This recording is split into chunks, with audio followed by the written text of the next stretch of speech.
Hi friends, ಇವತ್ತು ಊರಿಗೆ ಹೋಗಬೇಕಾಗಿತ್ತು. ಹಾಗಾಗಿ ರೆಡಿ ಆಗ್ತಾಯಿದ್ದೆ.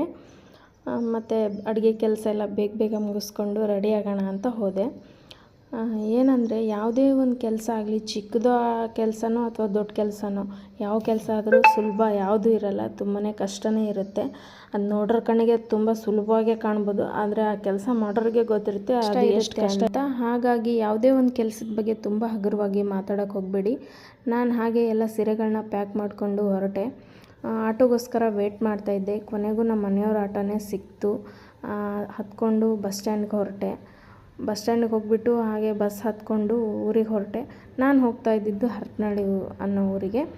ಅಲ್ಲಿ ಒಂದು ವಿಶೇಷವಾದ ಪೂಜೆ ನಡೀತಾ ಇತ್ತು. ಅದೇನಪ್ಪ ಅಂದರೆ, ಊರಲ್ಲಿರೋ ಯಾರಿಗೂ ಒಂದು ಕಾಯಿಲೆಗಳು ಬರಬಾರ್ದು, ಯಾವುದೇ ಒಂದು ತೊಂದರೆ ಆಗಬಾರ್ದು, ಊರಿಗೆ ಒಳ್ಳೆಯದಾಗಲಿ ಅನ್ನೋ ಉದ್ದೇಶಕ್ಕೆ ವರ್ಷಕ್ಕೊಂದ್ಸಲ ಈ ಥರ ಎಲ್ಲ ಮನೆಯಲ್ಲಿ ಅಡುಗೆ ಮಾಡಿಬಿಟ್ಟು ಸಿಹಿ ತಿಂಡಿ ಎಲ್ಲ ಎಡೆ ಮಾಡಿಬಿಟ್ಟು ಪೂಜೆ ಮಾಡ್ತಾರೆ.